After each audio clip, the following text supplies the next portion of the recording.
بسم اللہ الرحمن الرحیم۔ آج صبح حقیقت ٹی وی کے پلیٹ فارم سے اعظم سواتی کی ایک تقریر سنی ہے، اور جس انداز سے انہوں نے بات کو بیان کیا ہے، اور صرف ایک فرد کے اوپر وہ معاملے کو بات کو لے آئے ہیں کہ اگر ایک فرد پاکستان کے اندر ٹھیک ہو جائے تو سارا پاکستان ٹھیک ہو جائے۔ اور انہوں نے نام لیا ہے عاصم منیر آرمی چیف کا، کہ اگر آرمی چیف یہ اعلان کر دیں کہ نہ میں کرپشن کروں گا اور نہ میں کرپشن کرنے دوں گا، سارا سسٹم ٹھیک ہو جائے۔ دیکھیے، یہ بالکل وہی بات ہے جو چوہوں نے ایک میٹنگ کی اور انہوں نے کہا کہ یہ بلی نے ہمارا جینا حرام کیا ہوا ہے، اگر بلی کے گلے میں ایک گھنٹی باندھ دی جائے تو سارے مسئلے حل ہو جائیں گے۔ جدھر بلی جائے گی، گھنٹی کی آواز آئے گی، چوہے دوڑ جائیں گے۔ سب چوہوں نے خوشی سے اچھلنا شروع کر دیا کہ سارے مسئلے حل ہو گئے، پرابلم ختم۔ اور اس کے بعد ایک جو سمجھدار چوہا تھا، اس نے کہا اتنے زیادہ خوش نہ ہو، مسئلہ یہ ہے کہ وہ گھنٹی باندھنے جائے گا کون؟ تو اس وقت ساری خوشیوں کے اوپر پانی پھر گیا، پھر چوہوں نے رونا شروع کر دیا۔ تو یہ اسی طرح روتے رہیں گے۔ اعظم سواتی کی اس تقریر سے مجھے وہ شعر یاد آیا کہ غلامی میں نہ کام آتی ہیں تدبیریں، نہ شمشیریں، جو ہو ذوق یقین پیدا تو کٹ جاتی ہیں زنجیریں۔ یہاں میں ایک ساتھ اور لفظ بھی شامل کرتا ہوں کہ غلامی میں نہ کام آتی ہیں تدبیریں، نہ شمشیریں، نہ تقریریں۔ تقریریں بھی کام نہیں آتی ہیں غلامی کے اندر۔ بڑی زبردست تقریر کی تھی جناب عمران خان نے اقوام متحدہ میں، کیا کام آئی ہے آپ کے؟ بھٹو سے زیادہ کون اچھی تقریریں کرتا تھا؟ کبھی کام آئی ہیں؟ اور دوسرے مذہبی لوگ بھی کتنی زبردست تقریریں کرتے ہیں۔ علامہ طاہر القادری ہوں یا خادم رضوی ہوں یا حافظ سعید ہوں، جو بھی ہوں، جتنے ہیں، پھر اور یہ نواز شریف ہوں، شہباز شریف ہوں، جتنے ہیں، بڑے سے بڑے کوئی صحافی ہوں، کتنی یہ بیانات آتے ہیں ان کے، بڑے بڑے ڈکٹیٹر آئے ہیں، کیسی زبردست تقریریں کرتے رہے ہیں۔ جنرل ایوب نے تقریریں کی، یحییٰ خان نے تقریریں کی، جنرل ضیاء کی تقریریں بھی کافی ریکارڈ پر ہیں۔ پھر مشرف صاحب بھی بہت اچھا بولتے تھے، آنکھوں میں آنکھیں ڈال کے انہوں نے پریزیڈنٹ آف امریکہ کی بات کیا کرتے تھے۔ لیکن کہاں گئی ساری چیزیں؟ یہ نہیں کام آتی ہیں غلامی کے اندر۔ غلامی کا بت توڑنے کے لیے، غلامی کی زنجیر کو توڑنے کے لیے ایک ہی نسخہ ہے، جو ہو ذوق یقین پیدا تو کٹ جاتی ہیں زنجیریں۔ یقین، وہ جو اللہ کے اوپر ایک ایمان ہوتا ہے، وہ جب پیدا ہو جائے تو سارے مسئلوں کا حل یہ ہے اللہ کے بندو۔ جب تک ایمان کو درست نہیں کرو گے، یہ کرپشن ختم نہیں ہوگی۔ یہ کرپشن پیداوار ہے شرک کی۔ شرک ماں ہے ساری برائیوں کی۔ جتنی کرپشن ہے، جتنی لوٹ گسوٹ ہے، جتنی چور بازاری ہے، یہ اللہ سے بے خوفی کی وجہ سے ہے اور آخرت کو نہ ماننے کی وجہ سے ہے۔ ان کو ہوش نہیں ہے کہ ان کا انجام کیا ہونے والا ہے۔ ان کو ہوش نہیں ہے اب صدر ایوب کہاں پہنچ گئے، ان کو ہوش نہیں ہے یحییٰ خان اب کہاں ہیں، ان کو ہوش نہیں ہے ضیاء الحق صاحب اتنے نیک اور با اخلاق ہونے کے باوجود جب ایمان کے ساتھ انہوں نے غدر کیا، توحید کے اندر شرک کی ملاوٹ کی اور اسی پر ان کی موت آ گئی، اب وہ کہاں پہنچ گئے ہیں۔ اسی طرح کتنا مضبوط جرنیل مکہ دکھانے والے، آخر ان کا اینڈ کیا ہوا ہے؟ تو یہ نتیجہ کیا نکلا اللہ کے بندو؟ اس سے آپ عبرت نہیں پکڑتے ہیں؟ عبرت پکڑو اس سے اور کہہ دو کہ اللہ اکیلا معبود ہے، وہ حقیقی بادشاہ ہے، اور صرف اس کو بڑا نہیں بلکہ اس کی بات کو ماننا ہے، اللہ کی بات کو عزت دینی ہے، اللہ کی بات سب سے آگے ہے۔ تو سواتی صاحب جو فارمولہ پیش کر رہے ہیں، یہ فارمولہ عمل میں کیسے آئے گا؟ تو اس کو عمل میں لانے کے لیے یہ میری بات ہے جو گزشتہ 37 سال سے میں کہہ رہا ہوں۔ میں خود فوجی افسر ہوں اور میں فوجی مزاج کو جانتا ہوں، میں فوجی جرنیلوں کو جانتا ہوں، فوجی افسروں کے ساتھ میں نے 4 سال ٹریننگ کی ہے، 2 سال جونیئر کیڈٹ بٹالین میں اور 2 سال پاکستان ملٹری اکیڈمی میں 70th PM لانگ کے کورس کے ساتھ میں پاس آؤٹ ہوا ہوں، 7 پنجاب ریجمنٹ میں۔ یہ ساری چیزیں میں جانتا ہوں۔ یہ 19-20 کا فرق ہوتا ہے. کوئی حافظ قرآن اگر آ گئے تو آپ یہ نہ سمجھیں کہ ساری خیر آپ کے اندر آئے گی. جب تک حافظ قرآن کو نہیں مانیں گے اور اس کے اوپر عمل نہیں کریں گے خود، اور پھر عمل کرائیں. اس لیے اللہ تعالیٰ نے آپ کو یہ اقتدار دیا ہے. پہلے خود اللہ کی بات کو مانو اور پھر دوسروں کو منواؤ. یہ طریقہ ہے. یہ نہیں کہ دوسروں کی طرف تو کہو اور خود نہ مانو. یہ جناب وہ کہتے ہیں حق کے ساتھ کھڑے ہو جاؤ، مدینہ ریاست بنا دیں گے، اور خود اپنے عقیدے ان کے ایسے شرک آلودہ ہیں. کبھی ایک مزار کے سامنے سجدہ کرتے ہیں، کبھی دوسرے مزار کے اوپر جا کے چادر چڑھاتے ہیں پھولوں کی، کبھی جناب لوگوں کو خوش کرنے کے لیے یا علی مدد کے پٹے بنواتے ہیں، کبھی امام زامن بنواتے ہیں. اور جمہوریت کا یہ نظام یہ بذات خود ایک بت ہے. تو اس بت کی پوجا کرنے کے بعد سینیٹر صاحب، اعظم سواتی صاحب، بت کے سائے کے نیچے بیٹھ کے آپ یہ سمجھتے ہیں کہ کرپشن ختم ہو جائے گی. یہ نہیں ہو سکتا ہے.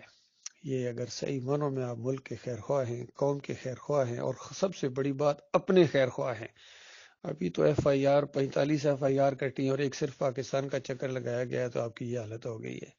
جب اسی کفر و شرک کے ساتھ مرو گے اور 45 کروڑ سے بھی زیادہ آپ کے اوپر FIR جب کٹی ہوں گی اور پورے جہنم کی جب ہوتے لگائے جائیں گے، پورے جہنم کی ایک جھلک دیکھنے کے بعد دنیا کی ساری سینیٹری اور بڑے بڑے بینک بیلنس اور بڑے بڑے اقتدار اور بڑے بڑے جرنیل اور صدر اور بڑے وزیر اعظم اور دولت مند گھٹنے ٹیک جائیں گے اور قسمیں کھا کر کہیں گے کہ یا اللہ تیری قسم، مجھے نہیں پتا کہ سکون کیا چیز ہے، سکھ کیا چیز ہے، عیش کیا چیز ہے.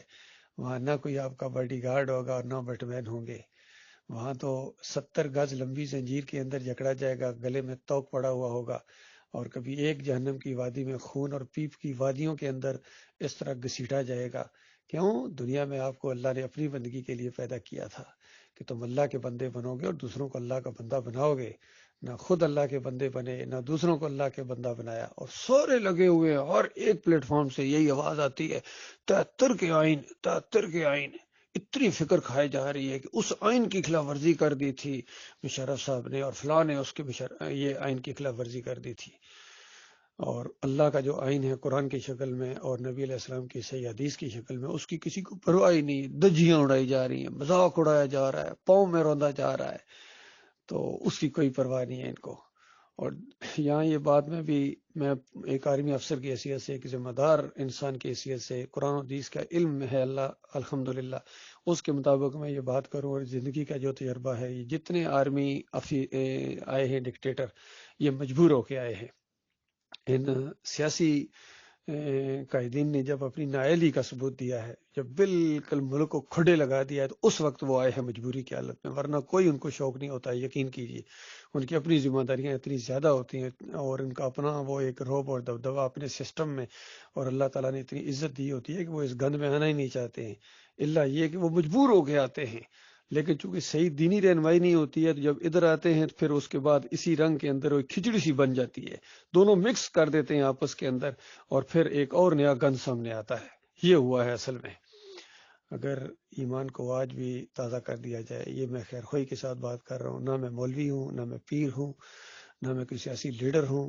کبھی زندگی میں آپ سے ووٹ نہیں مانگوں گا، کبھی آپ سے کسی اور چیز کا سوال نہیں ہے. اتنی بات ہے، اس کو درخواست سمجھو درخواست ہے، رائے سمجھو رائے ہے، مشورہ سمجھو مشورہ ہے، نصیحت سمجھو نصیحت ہے، اور حجت تمام ہے آپ لوگوں کے اوپر، کیونکہ یہ اللہ کی بات ہے، اللہ کے رسول صلی اللہ علیہ وآلہ وسلم کی بات ہے، یہ کلمے کی بات ہے، لا الہ الا اللہ محمد رسول اللہ کی بات ہے کہ اللہ کے علاوہ کوئی معبود نہیں ہے. یہ مسئلہ پہلے سمجھو. یہ مسئلہ جب میں نے بیان کیا، کوئی بھی بیان کرے گا، آج بھی میرا چیلنج ہے، آج بھی اگر کوئی فوج کے اندر یا پولیس کے اندر، رینجر کے اندر، سول کے اندر، اس پارلیمنٹ کے اندر یہ لا الہ الا اللہ محمد رسول اللہ کو تھوڑا سا بیان کر دو، اس کا معنی اور مفہوم بیان کر دو، کرسیاں اٹھا کے نہ ماری تو مجھے کہنا. کیونکہ یہ کہنا اتنا کہ لا الہ الا اللہ کا مطلب ہے اللہ کے علاوہ کوئی خدا نہیں، جس طرح عمران خان صاحب کہتے ہیں، اس پر کون ناراض ہوگا؟ اس پر کس کو اعتراض ہے؟ اللہ کے علاوہ کوئی خدا نہیں. کہو نا ذرا اللہ کے علاوہ کوئی داتا نہیں، یہ باٹی والا داتا نہیں ہے. کہو نا اللہ کے علاوہ کوئی مشکل کشا نہیں، علی رضی اللہ عنہ مشکل کشا نہیں ہے. کہو نا اللہ کے علاوہ کوئی غوث نہیں، عبد القادر جیلانی کے پاس کچھ بھی نہیں. کہو ذرا، پتہ چلے گا لا الہ الا اللہ. لا الہ الا اللہ کہو. اللہ کے علاوہ کوئی جولیاں نہیں بھرتا ہے، محمد صلی اللہ علیہ وسلم جولیاں نہیں بھرتے ہیں. جن کی خود اپنی جولی خالی ہوگی وہ کیسے جولی بھریں گے؟ اور یہ کہنا برد و جولی میرے یا محمد تیرے در سے نہ جاؤں گا خالی، خالص کفریہ جملہ ہے، خالص شرکیہ جملہ ہے، نبی علیہ السلام کی توہین ہے، اللہ کی توہین ہے۔ پھر یہ واسطے وسیلے کہ یا اللہ اپنے حبیب کے صدقے، پنجتن پاک کے صدقے، یہ کفر ہے، شرک ہے، اللہ کا انکار ہے، پورے قرآن کا انکار ہے۔ کہو نا ذرا، 11ویں شریف حرام ہے، 12ویں کے کیک حرام ہے، 10 محرم کی حلیم حرام ہے، ذرا کہو نا۔ یہ ہے لا الہ الا اللہ، اللہ کے علاوہ کوئی الہ نہیں، نہ پکار کے لائق ہے، نہ نظر و نیاز کے لائق ہے، نہ واسطے وسیلے کے لائق ہے، نہ رکوع اور سجدے کے لائق ہے۔ رکوع اور سجدے کے لائق بھی کوئی نہیں ہے، یاد رکھیے، یہ بڑا جھوٹ بولا گیا ہے کہ یوسف علیہ السلام کو سجدہ ہوا تھا، بس جی وہ سجدہ تعظیمی تھا، ہرگز نہیں۔ وہ سجدہ شکر تھا جو پورے خاندان نے، خود یوسف علیہ السلام نے، سب نے مل کر اللہ اپنے مالک کو سجدہ کیا تھا، ان رحمتوں اور برکتوں کی وجہ سے جو اللہ نے اس خاندان پر کی۔ یہ ہے قرآن کا معنی اور مفہوم صحیح معنوں میں۔ باقی نبیوں کو سجدے، نبیوں کی نظر و نیاز، نبیوں کے پکاریں، یہی تو کفر شرک ہے اور بہت بڑا الزام ہے۔